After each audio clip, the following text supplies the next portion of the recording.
Shalom keluarga damai, kita berjumpa kembali di dalam Sapaan Damai Sejahtera 19 Februari 2024. Mari saat ini sebelum kita merenungkan firman Tuhan, kita siapkan hati kita berdoa. Tuhan Allah Bapa kami, sungguh kami bersyukur jikalau pada hari ini kembali kami boleh merenungkan firman-Mu ya Tuhan. Biarlah firman-Mu sungguh boleh terus membuat kami semakin menghayati akan arti pengorbanan Tuhan di dalam kehidupan kami, khususnya di dalam masa Prapaskah ini Tuhan. Dari hari ke hari kami semakin mengerti apa yang menjadi kehendak Tuhan, apa yang menjadi hal-hal yang menyenangkan Tuhan di dalam kehidupan kami. Biarlah itu hal yang kami kejar, itu yang kami lakukan di dalam hidup kami sehari-hari. Saat ini hati kami terbuka untuk merenungkan firman-Mu. Di dalam nama Tuhan Yesus kami berdoa. Amin. Saat ini kita akan merenungkan firman Tuhan yang diambil dari Kejadian 11 ayat 1 hingga 9. Menara Babel. Adapun seluruh bumi satu bahasanya dan satu logatnya. Maka berangkatlah mereka ke sebelah timur dan menjumpai tanah datar di tanah Sinear. Lalu menetaplah mereka di sana. Mereka berkata seorang kepada yang lain, "Marilah kita membuat batu bata dan membakarnya baik-baik." Lalu bata itulah dipakai mereka sebagai batu dan tergala-gala sebagai tanah liat. Juga kata mereka, "Marilah kita dirikan bagi kita sebuah kota dengan sebuah menara yang puncaknya sampai ke langit. Dan marilah kita cari nama, supaya kita jangan terserak ke seluruh bumi." Lalu turunlah Tuhan untuk melihat kota dan menara yang didirikan oleh anak-anak manusia itu, dan Ia berfirman, "Mereka ini satu bangsa dengan satu bahasa untuk semuanya. Ini barulah permulaan usaha mereka. Mulai dari sekarang, apapun juga yang mereka rencanakan, tidak ada yang tidak akan dapat terlaksana. Baiklah kita turun dan mengacau balokkan di sana bahasa mereka, sehingga mereka tidak mengerti lagi bahasa masing-masing." Demikianlah mereka diserahkan Tuhan dari situ ke seluruh bumi, dan mereka berhenti mendirikan kota itu. Itulah sebabnya sampai sekarang nama kota itu disebut Babel. Karena disitulah dikacau balokkan Tuhan bahasa seluruh bumi, dan dari situlah mereka diserahkan Tuhan ke seluruh bumi. Keluarga damai yang terkasih di dalam Tuhan, saat ini kita telah memasuki Minggu Prapaskah. Dan di dalam Minggu Prapaskah ini, seharusnya di dalam kehidupan kita sehari-hari, kita dapat merefleksikan lebih dalam sebenarnya bagaimana hubungan kita dengan Tuhan selama ini. Apakah kita sungguh-sungguh sudah menjadi orang yang hidup merefleksikan dengan sungguh pengorbanan Tuhan yang besar di dalam kehidupan kita, bahwa Ia telah memberikan segala-galanya bagi kita, dan Dia rindu supaya kita pun menjadi orang-orang yang diselamatkan, orang-orang yang hidup semakin hari semakin dekat dengan Dia dan semakin memahami apa yang menjadi kehendak Tuhan. Keluarga damai, di dalam bacaan kita pada hari ini, kita membaca tentang Menara Babel. Tentu saja ketika kita membaca bagian ini, sebuah pemahaman kita tidak bisa dilepaskan dari masalah kecongkakan dari orang-orang yang mendirikan menara ini, di mana mereka mempunyai ide untuk mendirikan menara ini dengan tujuan adalah agar mereka mencari nama dan mereka tidak terserak-serak di bumi. Keluarga damai, hal ini sepertinya menjadi sebuah hal yang tampaknya bertentangan dengan perintah Tuhan. Karena setelah air bah, Tuhan memerintahkan kepada umat manusia, yaitu bangsa, di dalam Kejadian 9 ayat yang pertama, agar bangsa itu beranak cucu dan bertambah banyak serta memenuhi bumi. Namun yang menjadi kenyataannya, justru umat manusia pada waktu itu mereka berusaha untuk tidak terserak. Bahkan mereka berkumpul dengan tujuan bukan karena mereka memikirkan, karena mereka ini satu keluarga sehingga tidak boleh terserak. Tapi yang mereka pikirkan adalah tujuannya mereka ingin mencari nama, supaya mereka ini dikenal orang. Sehingga mereka membangun menara hingga menjulang ke atas langit, supaya itu menjadi sebuah menara yang terus-menerus akan mengingatkan mereka, para pembuat dari menara itu. Dengan tujuan adalah sebuah kesombongan.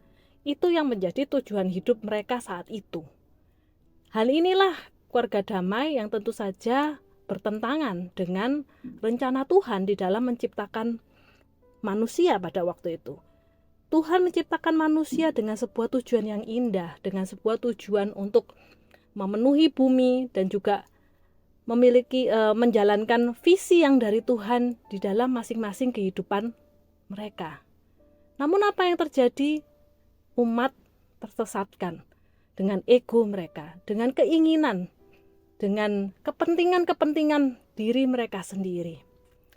Keluarga damai yang terkasih dalam Tuhan, pada masa itu sebenarnya membangun sebuah menara atau dengan sebuah benda-benda ataupun ruangan yang menghubungkan antara dunia dengan langit itu menjadi sebuah hal yang lumrah dilakukan umat pada waktu itu. Bahkan umat Israel mungkin menamakan ruangan itu adalah sigurat. Jadi sigurat itu adalah sebuah ruangan di mana di sanalah mereka itu membuat sebuah mezbah yang mengundang kehadiran Tuhan atau dewa yang mereka sembah untuk bisa hadir di ruangan itu. Dan di dalam ruangan itu umat akan mempersembahkan hal-hal yang menyenangkan dewa tersebut. Entah itu dalam bentuk makanan, entah dalam bentuk benda-benda yang indah. Di sanalah akan ditaruh. Nah, Menara Babel ini juga rupa-rupanya menjadi sebuah sigurat yang sangat super besar yang dibuat umat manusia pada waktu itu dengan tujuan hal yang sama. Keluarga damai, ketika kita mungkin memikirkan hal ini, wah ini kan berarti suatu hal yang sebenarnya cukup baik. Bagaimana umat manusia pada waktu itu berusaha membangun hubungan dengan Tuhan, sehingga mereka membangun sebuah menara Babel yang besar yang dapat menghubungkan antara dunia dengan langit. Nah, namun ternyata konsep dari yang namanya zigurat ini adalah konsep yang tidak berkenan di hadapan Allah. Karena Allah, dia adalah pribadi yang bukan menginginkan sebuah hubungan yang bersifat transaksional atau hanya karena mencari keuntungan masing-masing. Di mana zigurat ini tujuannya, keluarga damai, ketika Tuhan atau dewa itu datang dan mendapati barang-barang atau hal-hal yang dapat menyenangkan hati mereka. Nah, di sanalah harapan dari si manusia ini, Tuhan atau dewa tersebut itu akan memberkati mereka. Akan membuat mungkin mereka menjadi orang-orang yang kaya, mereka menjadi orang-orang yang juga mendapatkan berkat-berkat yang melimpah di dalam kehidupan mereka. Nah, rupa-rupanya sifat hubungan yang seperti inilah yang tidak diinginkan oleh Tuhan. Seolah-olah manusia itu ingin menundukkan Tuhan dengan cara menyuap atau juga dengan cara membeli Tuhan atau dewa tersebut. Keluarga damai, segala sesuatu yang ada di dalam kehidupan manusia itu semua adalah Tuhan yang memberikan. Jadi tidak ada satupun hal ataupun usaha yang bisa manusia lakukan atau tambahkan untuk membeli Tuhan. Inilah suatu hubungan yang tidak tepat, suatu sarana yang dibangun yang tidak tepat. Karena itu Tuhan ketika dia turun melihat menara itu, Tuhan tidak berkenan. Dan Tuhan mengacau balokan bahasa dan bangsa-bangsa itu akhirnya menjadi terserak ke seluruh bumi. Keluarga damai yang terkasih dalam Tuhan, bagaimana dengan kehidupan kita saat ini? Di dalam masa prapaskah ini, apakah kita sungguh-sungguh sudah merenungkan arti relasi kita bersama dengan Tuhan kita? Ketika dia mengorbankan segala sesuatu untuk kita, kita ini adalah manusia yang tidak layak. Bukan berarti pengorbanan Tuhan itu, berkat-berkat Tuhan yang tercurah dalam kehidupan kita itu semua karena usaha kita. Semua karena kita mungkin sudah melakukan suatu hal yang membeli dia. Kita memberikan persembahan yang banyak atau kita memberikan menjadi sebuah tumbal yang kita anggap itu dapat membeli hati Tuhan kita. Keluarga damai itu bukanlah sebuah hubungan yang tepat. Seharusnya segala sesuatu yang kita berikan kepada Tuhan itu bukan lagi karena untuk membeli Tuhan, tetapi sebaliknya justru karena sebagai ungkapan syukur, karena justru Tuhanlah yang sudah terlebih dahulu memberikan segala-galanya di dalam kehidupan kita. Keluarga damai yang terkasih dalam Tuhan, marilah di masa Prapaskah ini kita semakin hari semakin lebih dalam lagi menghayati apa arti relasi kita dengan Tuhan.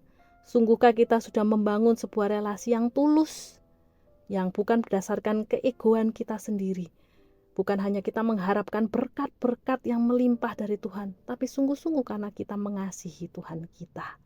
Karena Dia telah terlebih dahulu mengasihi kita. Mari kita bersatu dalam doa. Tuhan Allah Bapa kami, terima kasih jikalau hari ini kami boleh merenungkan firman-Mu Tuhan. Ampuni kami sebagai manusia, seringkali kami sombong, seringkali kami merasa mampu, bahkan kami menjadi orang-orang yang ingin melebihi Tuhan dengan kami membeli Tuhan dengan segala hal yang kami anggap itu milik kami.